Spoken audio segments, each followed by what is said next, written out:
Today we are making one of the hardest Friday Night Funkin' mods out there, and I'm taking you along with every step of the ride. There's an all-star team on board whose members have contributed to a ton of other amazing mods. So let's get going. I love hard video game challenges.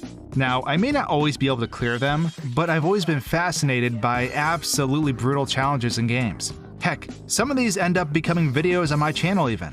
And although I focus on Nintendo games on this channel, that wasn't always the case. I actually covered a lot of indie titles in the past. Even though I'm viewed as a Nintendo guy, I've always been fascinated by games like Five Nights at Freddy's, Undertale, and many others. Besides the lore, these games had an amazing appeal as YouTube videos. I loved watching Markiplier, 8-Bit Gaming, Dawko, and many others tackle absurd challenges in some of the Five Nights at Freddy's bonus nights, or even people taking on the Sans genocide fights in Undertale. You wanted to root for the player as they took on an ordeal that you may have failed yourself, and it was satisfying watching them clear it with your support. But rhythm games, that's an entirely different beast, and Friday Night Funkin' opened up a whole new world of modding. So of course, I decided to do what I do best, develop some sort of absurd challenge for players to overcome, and the result was foolhardy.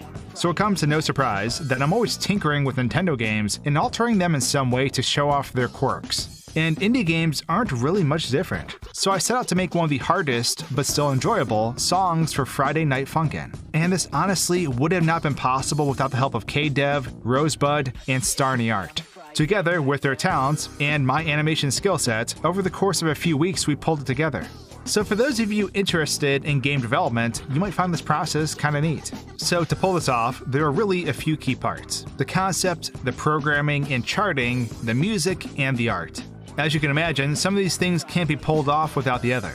So to start off all of this, I actually got the art in motion first. Starny Art was a pleasure to work with, and I highly recommend checking out her work, as she did an amazing job on the artwork. Now, in order to get the artwork done, you need a concept. And if I was going to be making a difficult challenge, it made sense just to lead with my own character instead of reinventing the wheel. My video game, Zardy's Maze, was a difficult horror game after all, full of many hard challenges, so the main antagonist Zardy seemed fitting for a musical debut.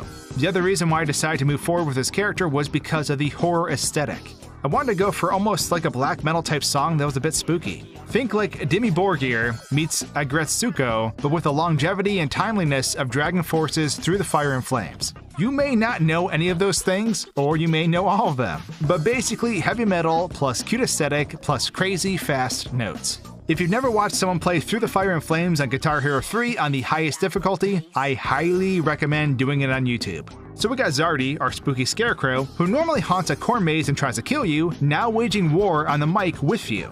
When working with Starny Art, I basically drafted out some super simple pose outlines for her to follow. She already had the perfect art aesthetic for the toon look of Friday Night Funkin'. Now Zardy normally uses a garden hoe as a weapon that alerts you of its presence in the game.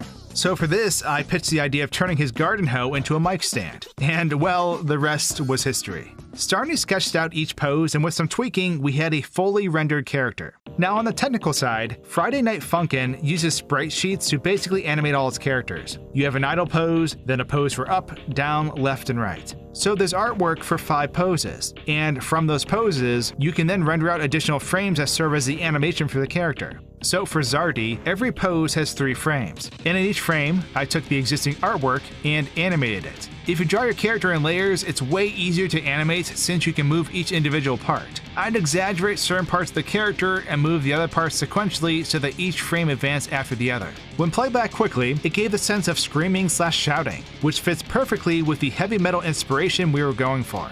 Now the character is only part of the process. You need a scene too. So we just leveraged the existing landscape for my game. This too was designed in layers so that I could animate it for the mod. You have several layers: grass, a fence, dirt, 3 rows of corn in the cornfield, the sky, moon, clouds, and stars. And a good old sign to mark this dastardly place. Friday Night Funkin' animation runs at 24 frames per second. So I actually animated a 24 frame loop of the corn blowing in the wind. 12 frames to swap to the right, and 12 frames to swap back. I then animated all the other elements in the scene. The idea was to double or triple frames up for development so that the loop looked less fluid and clean. So 23 PNG images of a 2560 by 1440 background. This is done because frame 23 leads back to frame 1's position to start the cycle over.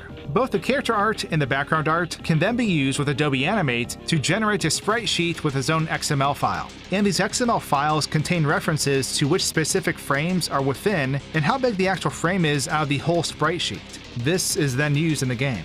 So, as all this art was being developed, Rosebud, the musical genius on the project, started crafting the impressive song that this entire challenge was based on. It was fast-paced, dark, and eerie sounding, but most importantly, it was an absolute banger. Honestly, it's so good. But how does it work? So, Friday Night Funkin' basically uses 2 tracks for every song. You have the instrumental track and then the vocal track. The vocal track is overlaid on top of the instrumental track, and every note in the vocal audio files is tied to your key inputs. So if you hit a note, Boyfriend will sing. But if you miss a note, that note will be skipped in the song.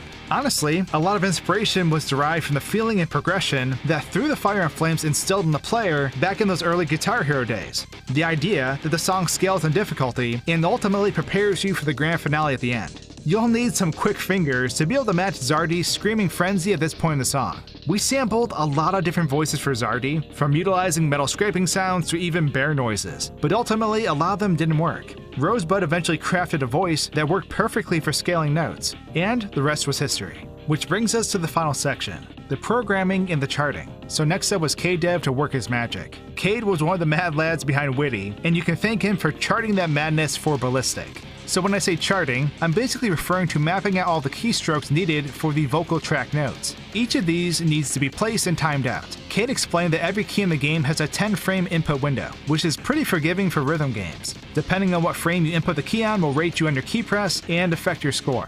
Now, Cade actually developed his own engine for making the modding process a lot easier. It's pretty robust, so I recommend checking it out. But the process of charting vocals is still a long and tedious process, especially when a song is fast, because there can be hundreds of notes, if not 1,000.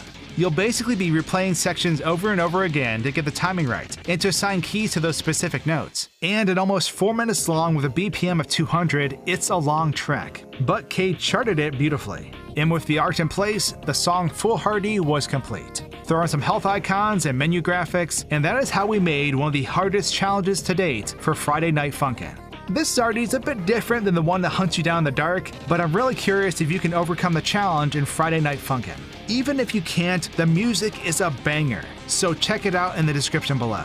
A huge shout out to K-Dev for programming this mod, so please check out their YouTube channel in the description below for more modding goodness. They have lots of cool stuff going on over there, and none of this would have been possible without them. You can find the full music track over on Rosebud's channel too, as they also did a truly amazing job. Thanks for watching, and good luck against Zardy.